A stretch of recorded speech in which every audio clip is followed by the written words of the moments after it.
Hi and welcome to all. Today we are going to discuss a play which is written by William Shakespeare. The title of this play is Macbeth. It is a tragedy. Let's begin with the introduction of this play. Macbeth is a play written by William Shakespeare. William Shakespeare, and the complete title of this play is The Tragedy of Macbeth.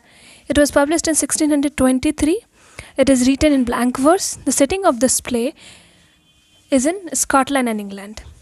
Mainly there are two sources of the story. First is Holinshed Chronicle and the second is Demonology by King James I.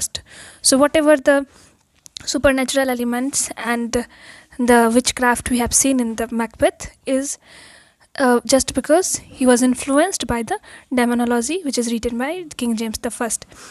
And it is not a completely, we can say it is a historical document, but we can say it is an amalgam of both historical facts and imagination of the author. So we cannot consider Macbeth as a complete as a historical document. It is just a piece of art which is mixed with both imagination and history.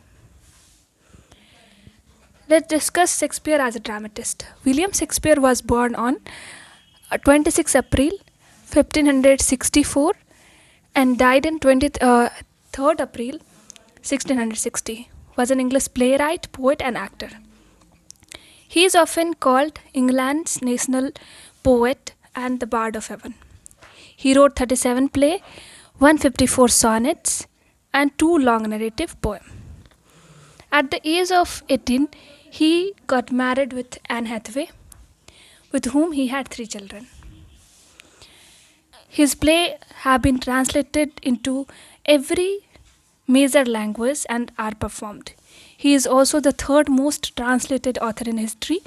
He was the man, said Dryden, who of all modern and perhaps ancient poets had the largest and most comprehensive soul. It means that he is one of the person who knows how human behave, who is a kind of person who has portrayed his character in a complete manner, in a total. He has accepted the person, he has accepted the human with his fault and follies. He draws the authentic figure of human without any idealization. He is known for his insightful originality, means he never tries to mold his character according to his faith, according to his belief, but he represents character as it is, with his follies, with his goodness, and he never portray the character in a fragmented way. His characters are mostly complete. Now next, some features of Shakespearean tragedy is role of fate, conflict between good and evil, comic relief, supernatural element, use of irony, poetic justice. As we have seen in Macbeth too, there is how the fate has controlled the human actions.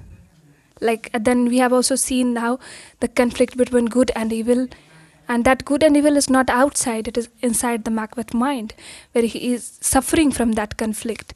And we have seen that how Macbeth succumbed in front of the evil forces. And the comic relief is also there in Macbeth. Then the supernatural element, the 3 witches. One of the famous, we have a line in Macbeth that is fair is foul and foul is fair, uttered by the 3 witches. And we have seen that how their prophecies has affected the Macbeth destiny. And then use of irony, we have also seen in the speech of Duncan when he when he praised the Macbeth, and that in future it happens totally opposite. And the poetic justice has also happened in this play. And the catharsis of emotions, change in character, tragic waste. So some of the character tragic waste means some of the characters they died without their fault. That is tragic waste. And the characters are mostly the characters got changed at the end. Like we have seen how Lady Macbeth is facing psychological problem at the end of the play. And the catharsis of emotion. Catharsis means purification, purgations, and how by arising the pity and fear. So pity for ourselves, pity for and fear, pity for the character and fear for ourselves. Then the major theme is cruelty, violence, contradict between kingship and tyranny, result of vaulting ambition, the conflict between good and evil, relation between human world and natural world, psychological suffering, betrayal and tragedy, meaninglessness of life, guilt. So these are some major themes in this play. Cruelty and violence we can relate with each other. And then the kingship and tyranny. The kingship by King Duncan, he was a very good ruler, and the tyranny by King Macbeth. And this whole play is based on the vaulting ambition of the Macbeth, his unchecked ambition, and the next is the conflict between good and evil. So this is also one of the most important theme, and the relation between human world and natural world. So how the nature, when he was returning from the battle, Macbeth and his friend Banquo, when they were returning from the battle, so the whole nature is like mournful. It is very gloomy and sad. It shows that something inauspicious is going to be happen.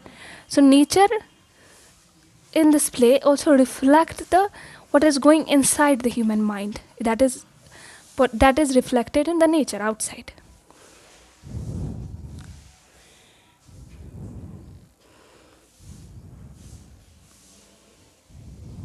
Okay, then the next we have discussed, and then the Renaissance influence in the play is that this play is written by William Shakespeare, and he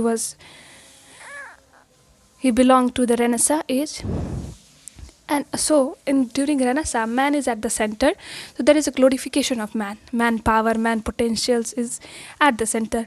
Macbeth himself is the reason of every chaos. So here we can see that Shakespeare has never tried to suggest or never tried to impose on the reader that some supernatural elements is responsible for everything that has happened to Macbeth. But Macbeth himself is the reason.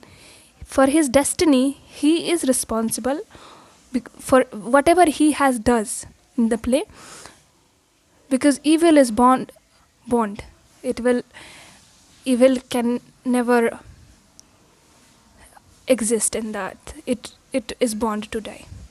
So the character of Macbeth, it shows that if someone have unchecked ambition, someone have vaulting ambition, how his fate will be. So this play is centered on the man action and his reaction. Macbeth was not dependent upon witches and on the fate. So if he was dependent on the witches and on the fate, he never initiate to kill the Duncan. He will wait for it, because already they had in their prophecies they had said that you will become the king.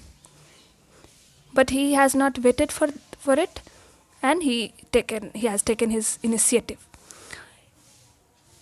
There are supernatural element in the play, but it is not controlling the man's action. Yes, so there is supernatural elements, but they are not affecting their every action is taken by Macbeth. So they are never controlling their action, or they are not supporting them, but they are just working like we can say as like a spark.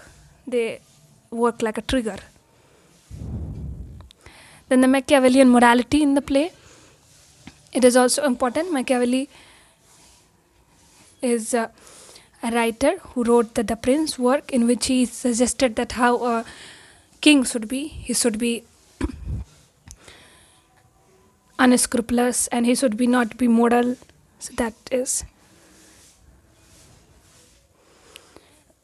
Then supernatural elements in the play, we have seen the three witches in the play is not reflecting Shakespeare belief, because it is up to us to decide whether that supernatural elements in the play is right or wrong.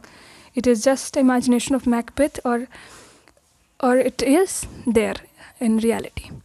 It shows the interest of contemporary audience, because there are some kind of belief during that era and still now that they exist, the ghost and witches exist. So to get such kind of audience also, he has written this. And then supernatural element also create a dramatic effect.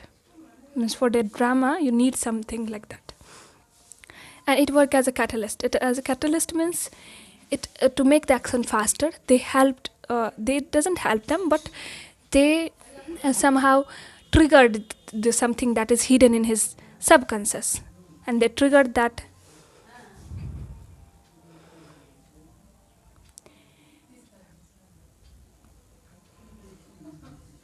The character sketch of Macbeth. Macbeth with a vaulting ambition. He is a complex character. He is double-minded character. He was brave and loyal initially. He is impatient and undetermined. Then the character sketch of Lady Macbeth. She is ambitious. She is cruel and insensitive. She is a skilled planner. Her personality is imbalanced, and her character is very complex. Then the character sketch of Banquo. Banquo is brave, he is ambitious, but his aim is controlled by his model. He is honest, he is flat character, he is loyal. Flat character means what? That throughout the play he is same. He never changed. He haven't get affected by any prophecies. And then the Duncan. Duncan, he is a kind-hearted man, he is generous. He is unsuspecting in nature, he is innocent. He is most likable character in the play. The summary of the play is that this play narrates the story of a general of King's army who was very brave and loyal initially, but due to his vaulting ambition, he turned into a coward and traitor. His wife continuously supports him in his transformation. This play narrates the journey of a hero to a villain. He has killed King Duncan and crossed every boundary of cruelty. He violated the law of hospitality. At the end, they suffer from many psychological problems. So hope you have understood. Thank you so much.